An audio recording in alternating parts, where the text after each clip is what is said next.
नमस्कार। राजकीय मीरा कन्या महाविद्यालय के हिंदी साहित्य के विद्यार्थियों के लिए हमारा यूट्यूब चैनल है और हम बीए फर्स्ट ईयर की छात्राओं के लिए आज का वीडियो बना रहे हैं। अलग आज़ादी नाटक जो है हमारा, उसके हमने 2 दृश्य पढ़े थे। आज हम तीसरे दृश्य पर बात करेंगे। अलग अलग दृश्य और अंक जो है डिवाइड करने के लिए नाटक में तरीके अपनाए जाते हैं। या तो दृश्य अलग अलग होते हैं और फिर कुछ दृश्यों को मिलाकर एक अंक होता है, फिर अलग अलग अंक होते हैं। इसी तरह से नाटक में कथा को बांटा जाता है। तो तीसरा जो दृश्य है वो सीधा इंग्लिस्तान के ब्रिस्टल बंदरगाह के एक शराब खाने का दृश्य है और समय दिया है 1578। यानी जब आप स्टेज पर अभिनय करेंगे और अभिनय करते हुए स्टेज के ऊपर जो चीज़ें दिखाएंगे वो 1578 जैसी लगनी चाहिए। ऐसा ना हो कि उसमें आदमी एक मोबाइल लेके घूम रहा है तो उससे जो है फिर गड़बड़ हो जाएगी, फिर वो 1578 नहीं होगा, वो 2020 हो जाएगा। तो ये सब चीज़ें ध्यान रखनी होती है जब हम रंगमंच नाटक करते हैं। समुद्र की उमड़ती घुमड़ती लहरों के गर्जन के बीच शोर शराबा, गाली गलौज, शराब खाना आलोकित होता है। विभिन्न टेबलों पर नशे में घूमते समुद्री नायक, लुटेरे, व्यापारी जाम चढ़ा रहे हैं और गोश्त खा रहे हैं। शराब खाने का मोटा भद्दा मालिक अपने काउंटर पर निर्विकार भाव से बैठा कुछ कुछ मुंह में खा रहा है। यानी ये जो है, ये जो दृश्य अब हमारे सामने आएगा, आपको इसकी भूमिका पढ़कर समझ आ गया होगा कि ये एक शराब खाने का दृश्य है जहाँ हर तरह के लोग जाते हैं जिनको हम अच्छे से जानते हैं। उनकी भाषा या उनका जो बोलने का तरीका होता है वो भी हमको पता है। तो उसी तरह की भाषा अब आगे आएगी और यही एक रंगमंच की विशेषता होती है कि वो जैसा पात्र होता है उसी तरह की भाषा उसमें दी जाती है।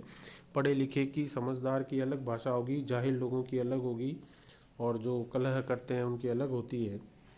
अब यहाँ पे नाविक बैठे हैं। पहला नाविक क्या कहता है? मैंने कहा, मेरी जान, तुम मेरी ज़ुबान नहीं समझती हो क्या? मैं तो तुम्हारे दिल की ज़ुबान समझ रहा हूँ। और उसने टांगें फैला दी। नाविक 2 क्या कहता है? लेकिन नतीजा क्या निकला दोस्त? जहाज़ मंजिल पर पहुँचे या नहीं? नाविक वापस कहता है, अफसोस, मंजिल पर पहुँचने के पहले ही समुद्र में जहाज़ डूब गया। व्यापारी, पुर्तगाली महा हरामजादे।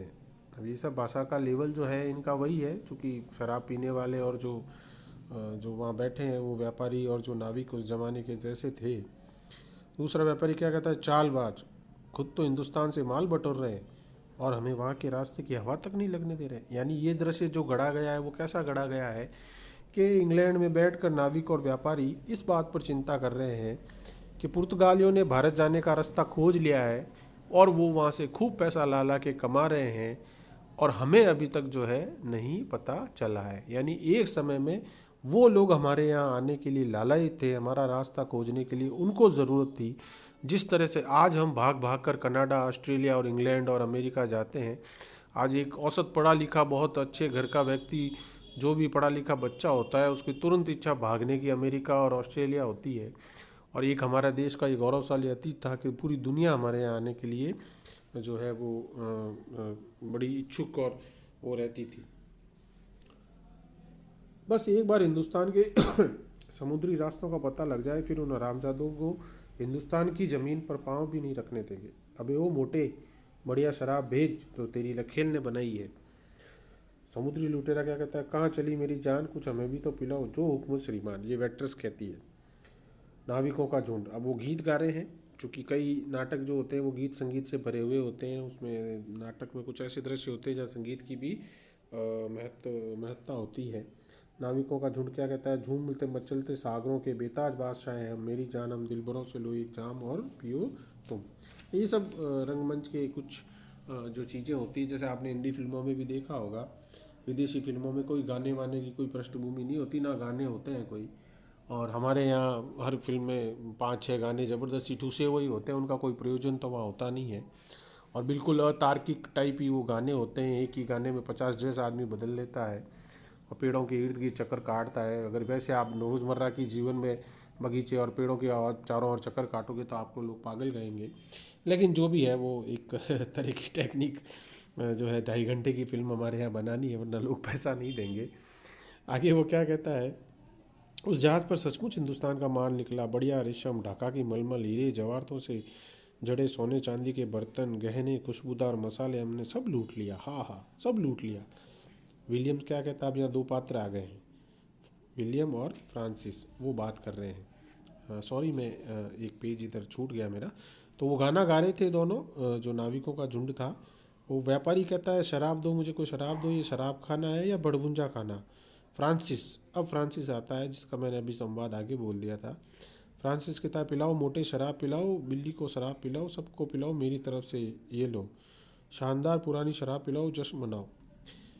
विली व्यापारी, तुम ऐसे कह रहे हो फ्रांसिस ड्रैक, जैसे हिंदुस्तान के समुद्री रास्ते का नक्शा मिल गया है, कुछ ऐसा ही समझो विलियम्स। क्या मतलब? देखो फ्रांसिस, मुझसे मजाक मत करना, मैं खतरनाक आदमी हूँ। तुम मेरी बीवी के भाई नहीं हो विली जो मैं तुमसे मजाक करूँ। तुम्हें मालूम है तुम क्या कह रहे हो सुअर, अच्छी तरह से आराम से बैठकर जी भरकर शराब पियो। फ्रांसिस कहता है दोस्तों, वो समुद्री दिन मेरी ज़िंदगी का सबसे शानदार दिन था जब मैंने लिस्बन की ओर जाते एक पुर्तगाली जहाज़ को दूर से तिच पर देखा। मेरे दिल ने कहा हो ना हो ये जरूर हिंदुस्तान से माल लेकर पुर्तगाल जा रहा है। हमने पूरी ताकत लगा दी अपने शिकारी जहाज़ को उस पुर्तगाली जहाज़ तक ले जाने के लिए। समुद्र की ऊंची लहर और हवा का रुख भी दोस्ताना था। हम बहुत जल्दी उस पुर्तगाली जहाज़ के निकट पहुंचे, लेकिन हमारे जहाज़ को देखते ही उन हरामजादों ने गोलीबारी शुरू कर दी। हम तो पहले से ही पूरी तैयारी के साथ निकले थे। जल्दी उन्होंने घुटने टेक दिए। फिर क्या हुआ? फिर जो मैंने अभी संवाद बोला था कि उस जहाज़ पर हिंदुस्तान का मलमल, ढाका जो है ढाका का मलमल, रेशम, सोना, चांदी, मसाले सब मिले, वो सब के सब हमने लूट लिए। यानी समुद्री लुटेरे आज भी अपन पढ़ते हैं कई बार अखबारों में कि इंडोनेशिया और उस तरफ जो है कई अफ्रीका की तरफ समुद्री लुटेरे भारतीय जहाज़ों को भी कई बार बंधक और लूट बना लेते हैं। तो ये तो अभी मॉडर्न टाइम में इतना कुछ है, तो आप उस ज़माने की कल्पना कीजिए जब कितने वो लोग होते थे। विलियम कहता है और वो नक्शा? फ्रांसिस कहता है वही तो बता रहा हूँ। जब हम लोग सारा सामान लूट कर वापस जहाज़ पर लौटने वाले थे तभी मेरी नज़र उस बूढ़े काइया पुर्तगाली कप्तान पर पड़ी, जो पाँव की ठोकर से एक खूबसूरत संदूकची को इधर से उधर छुपाने की कोशिश कर रहा था। मैंने उछलकर एक भरपूर लात उसके सीने पर जमाई, वो वहीं ढेर हो गया। संदूकची मैंने अपने जहाज़ पर लदवा ली। बाद में उसे तोड़ा गया तो उसमें कीमती सामानों के साथ वो नक्शा था जो हिंदुस्तान की ओर ले जाता है। यानी पूरी दुनिया उस समय हिंदुस्तान को आने की और लालायित थी। हम इतने समृद्ध और हम इतने, जो लोग कहते हैं ना कि अंग्रेज़ों का शासन बड़ा अच्छा था, उनको कभी जाके पूछना आप कि उन्होंने 200 साल के इतिहास में हमारे यहाँ क्या दुर्गति करके गए, कितना गरीब हमको बना कर गए और कितने अकाल में हम लोग मरे। जो कभी हमारे हज़ारों सालों के इतिहास में अकाल में हम इतने लोग नहीं मरे जितने अंग्रेज़ों के इन शासन और इनकी नीतियों के कारण जो है हमें मरना पड़ा था। हो, you are great Francis Drake, you are really great. Hindustan की ओर जाने वाले जिन समुद्री रास्तों की तलाश हम अंग्रेज पिछले 50 सालों से कर रहे थे, उन्हें तुमने आसानी से झपट लाओगे, ये तो कोई सोच नहीं सकता था। यानी पिछले कितने ही सालों से हम जो समुद्री रास्ते खोजने का प्रयत्न कर रहे थे, सभी देश को इंडिया तक आने के लिए रास्ता खोज रहे थे। सफल वास्को डिगामा हुआ, ये कोलंबस अमेरिका पहुंच गया भारत की जगह ढूंढता हुआ। फ्रांसिस, ये तो अंग्रेज़ों की लगन, मेहनत और मजदूरी का नतीजा है। सभी झूमते मचलते सागरों के बेताज बादशाह हैं हम, मेरी जान हम दिल भरों से एक जाम और पियो तुम। और इस तरह से जो है वो इस दृश्य में अब देखिए कथा का विकास हुआ धीरे धीरे। पहले कथा के विकास में बताया जाता है कि हम आज़ादी पर एक नाटक खेलने वाले हैं। दूसरे में जो है वो लेखिका बताती है कि कैसे भारत और बाकी देशों की स्थितियाँ थी, कैसे कौन आया, कब किसने भारत पर किस तरह से जो है वो राज करने के लिए उन्होंने चीज़ें हड़पी और वो सब की। और अब जो है आगे जो है वो अगला दृश्य जो बताता है कि कैसे ब्रिस्टल बंदरगाह पर भारत जाने का जो है नक्शा मिला था और उससे उन्होंने अपना एक रास्ता बनाया। अब चौथा दृश्य क्या कहता है, स्लाइड प्रोजेक्टर से साइड पर कुछ कैप्शन और चित्र। अब आप अगर इस नाटक को प्ले करते हो तो पीछे एक पर्दा लगाना है आपको, उस पर कुछ फोटोग्राफ्स चलेंगे। यानी ये प्रयोग है नाटक में, हर तरह से आपको कहानी पहुंचानी है। सन 1600 ईस्वी लंदन का चित्र, ईस्ट इंडिया कंपनी की स्थापना, ये कोई चित्र आप लगा सकते हो। लेखिका क्या कहती है, सन 1600 ईस्वी लंदन, ईस्ट इंडिया कंपनी की स्थापना, सभी for the health wealth and prosperity of our company, cheers cheers cheers. ये सभी लोग ईस्ट इंडिया कंपनी को बनाने वाले हैं। वो कह रहे हैं for the health wealth and prosperity of our company, हमारी कंपनी के लिए, उसकी खुशहाली के लिए, उसकी वेल्थ के लिए, पैसों के लिए जो है वह चीयर्स हो। आपने फिल्मों में देखा होगा अंग्रेज कांच की गिलास पकड़ के जो चीयर्स करते हैं खुशी जताने के लिए।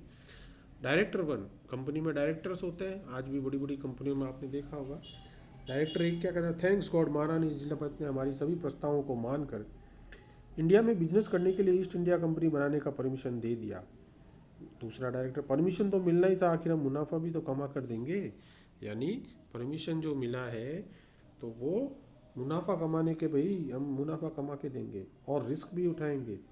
बिल्कुल ठीक। अपने मुल्क और फैमिली से हजारों मील दूर समुद्र के खतरों को झेलते हुए बिजनेस ले के लिए जाएंगे, सोना लाएंगे। खतरा भी था ये अंग्रेज़ों की, इस मामले में तो हम तारीफ करेंगे ही कि परिश्रमी जो थे वो, और जो जोखिम उठाने वाले, मेहनत करने वाले, अपने देश से हजारों मील दूर यहाँ आकर जो उन्होंने ऐसी गर्म जलवायु में रहना, कष्ट सहना और जीतना, लड़ना, ये तो उनकी परिश्रम की तो आप वो नहीं कर सकते ना। फिर हमारा कंपटीशन तो उन हरामजादे पुर्तगालियों से है जो पहले से ही वहाँ जमे हैं।